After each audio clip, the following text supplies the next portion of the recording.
Hey guys, this is Pinto. Thought I'd do a little review on the Harbor Freight belt and disc sander that they sell now on YouTube. They've got some older reviews of it, but they've made a couple of changes. But I thought this one would be a pretty good deal because it normally runs for $99, and they had it on sale during the holidays for $59. So I picked one up, ordered it.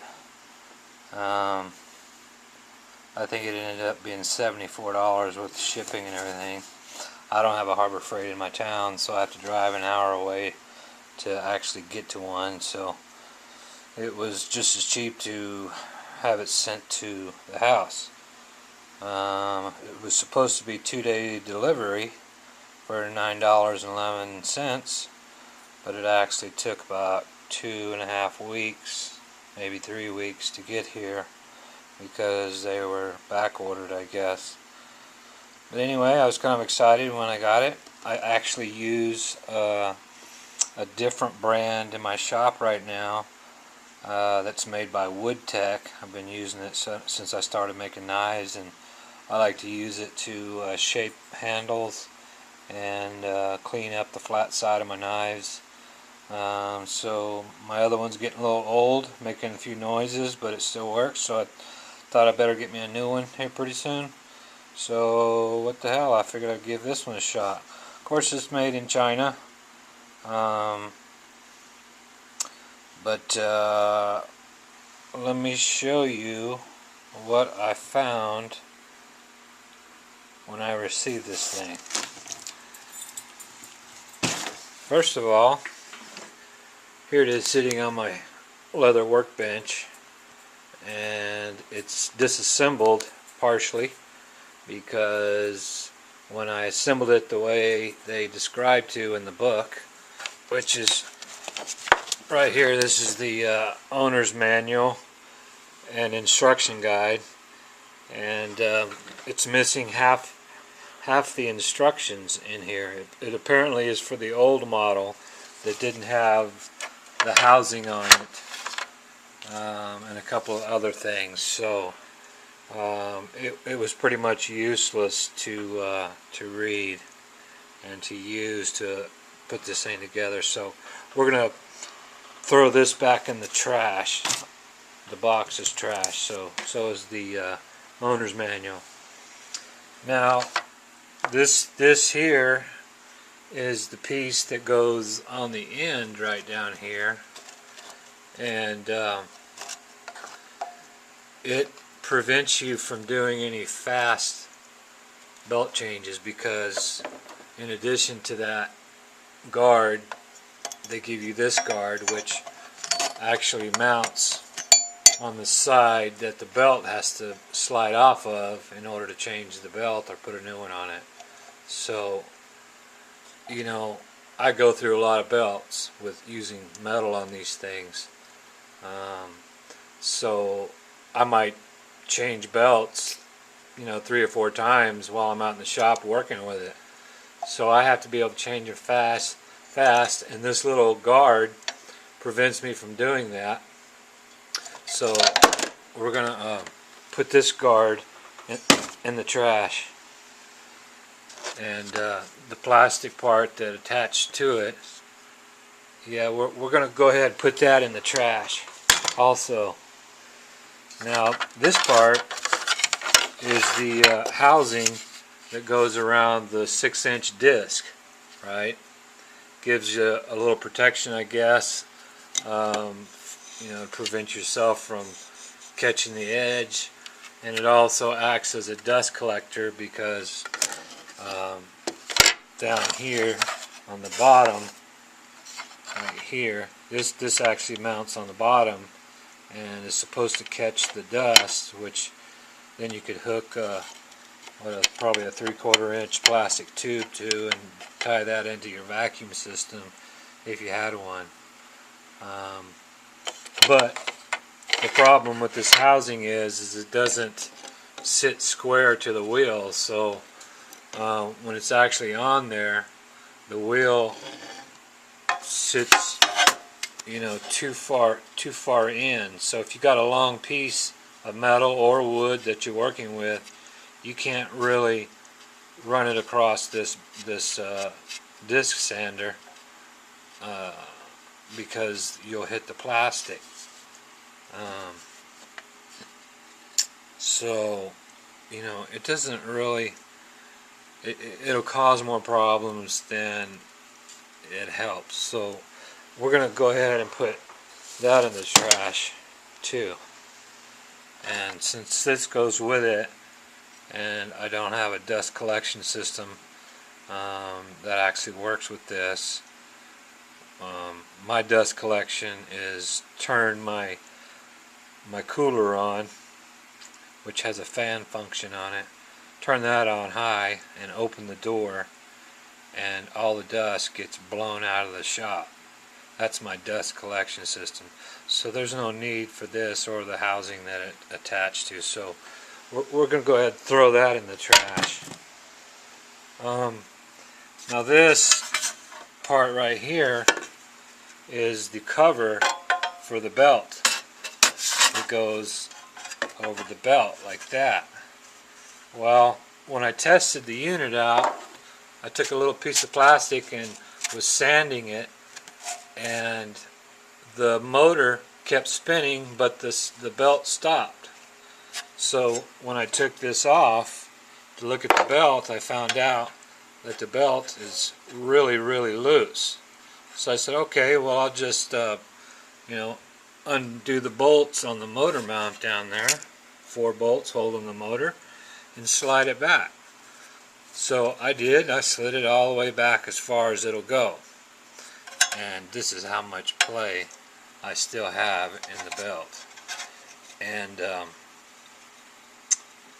the sanding belt up there still stops while the motor is still spinning. It's a 3/4 horsepower motor. This thing should eat up some wood and metal with a 3/4 horsepower on there, but it won't, because this belt is too big and the motor is not adjustable enough. As you can see, I got a little gap right there. That means the motor mount is slid back as far as it'll go.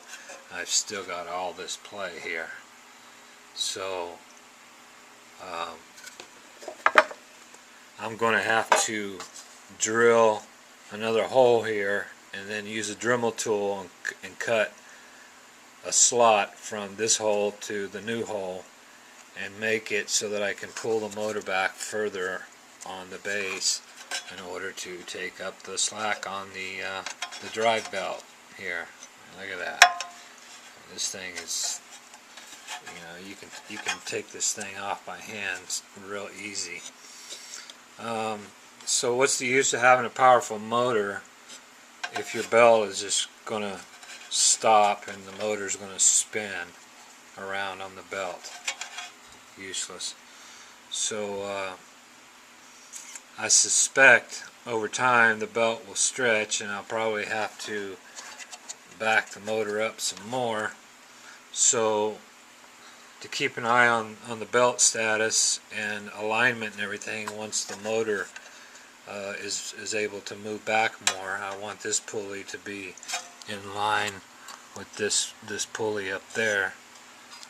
So I don't see a point in putting this back on, because it'll be a pain in the butt to have to stop and check the status of the belt or the tightness. So we're going to go ahead and put this in the trash. These are all the screws that came for the plastic housing that goes around the sanding disc.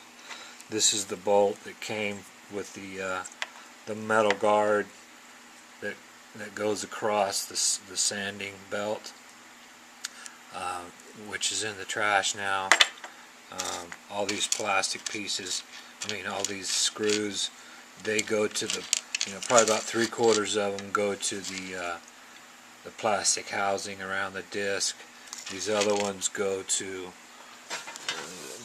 this thing this belt cover that's now in the trash. So there's no use. This was a little protection cap for the sanding disc shaft, but anyway, all of these screws now are pointless, so we're going to throw that in the trash, and we're going to throw all these screws here in the trash.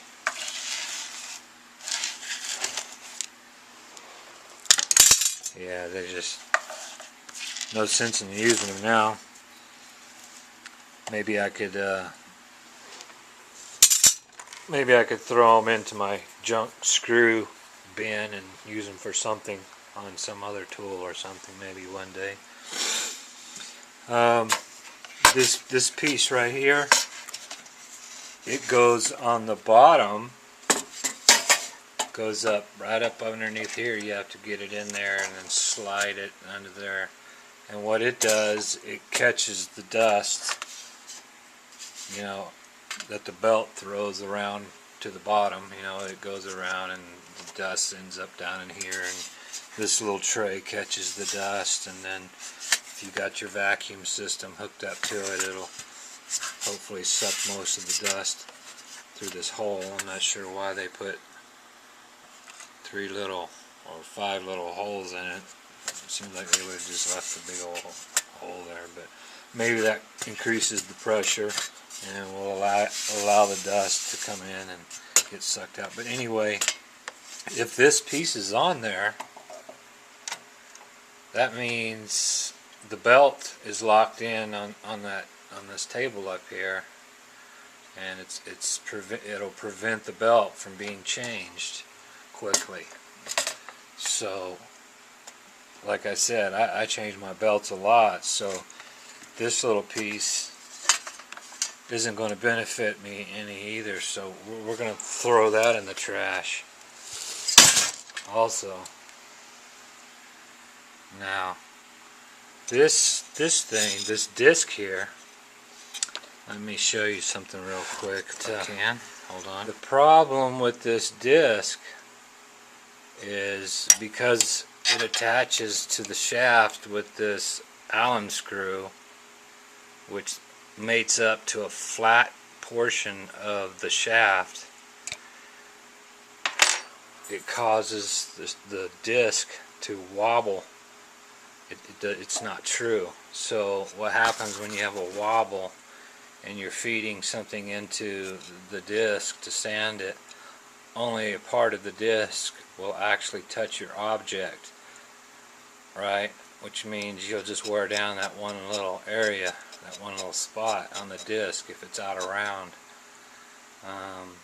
It also means you're not going to get a very good sand or whatever.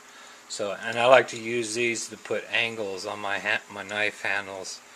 You know, my 30 or 35 degree angle on the front of the handle. It works really good for that, because it does come with a table. The table is not all that great, but it's probably about one of the better things that's on this machine. I can show you that too, but I've got it off right now. It just mounts right into this hole here and tightens up with this bolt. And then you got your table sitting here and you can tilt it, you know, you've seen them before. Anyway, so this disc is useless if it's not true, because you'll have to cram your work into it and actually to take advantage of the entire surface of it. Otherwise it's just going to, you know, skip around on your work. So this screw, and you see, let me see if I can turn it on and see if you can see it. Let's see. Yeah, so it's spinning. Let me show you how easy it is to stop this belt. See that? That's how easy it is to stop the belt, and the motor's still spinning. Now let me stop it and show you. Watch the disc real close. See if you can catch it when it starts to wobble.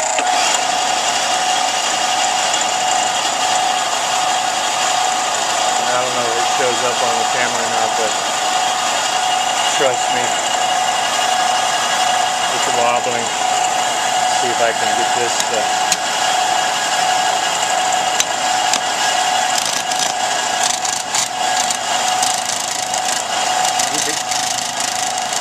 you can hear the wobble.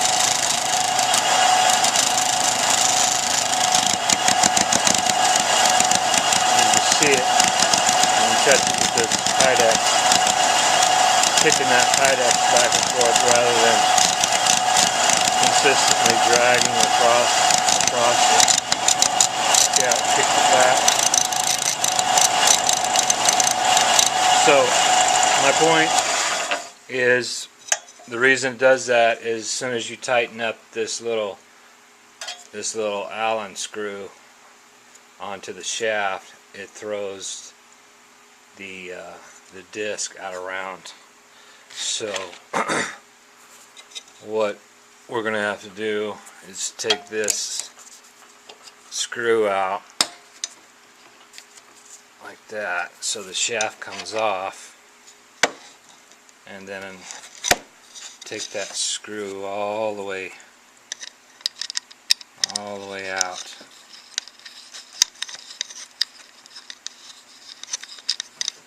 Yeah, this is how you attach the disc to the shaft. So there's the screw, and we're going to go ahead and throw it away. So now we have a disc that is made true, but you see that flat spot on the shaft, and the combination between that and the set screw causes it to offset itself. See how it can move like that on the shaft. So what I need to do to fix this problem is put me a big old glob of JB Weld right inside there, and even get some in that screw hole. Put a big glob in there so that everything's coated, and then just slide it onto the shaft, because then when it's flat against the shaft, it spins truer. So that's about the only way I can figure to fix that, is JB welded on there, and then it's never coming off anymore. So yeah, that's the problem with that. Now the spinning motor on the huge belt is going to be fixed with those holes that I'm going to drill. So basically, this is what the machine looks like after you take everything off of it that causes problems. You know, the exposed belt's not going to bother me. I got that on my knife grinder, so it didn't bother me to be able to see belts. I would rather see them than not see them. And the guards and dust collectors are all taken off so that I can change my belt in a matter of seconds now. Tracking seems to be good so far. I don't know how long that'll last. The wheels down here, these wheels under here, these spindles or whatever you call them, they're made out of plastic. I don't know how long they'll last. Hopefully for a while. But anyway, that is the Harbor Freight Central Machinery made 4x36 sanding belt with a disc sander on it, and all the things that I'm going to have to do to fix it. I'll give you an update on the belt issue. Yeah, watch. I can just put my hand up here. Let me see if I can do this. Let's see. I'm going to try to. Okay, I'm going to put my hand right here and turn it on. There we go, my hand's on it. And the motor's just spinning away at its maximum distance to adjust the belt. So, I don't know what the hell these designers and Chinese manufacturers are thinking when they come up with crap like this. Now if I let go of the belt, she'll go ahead and spin.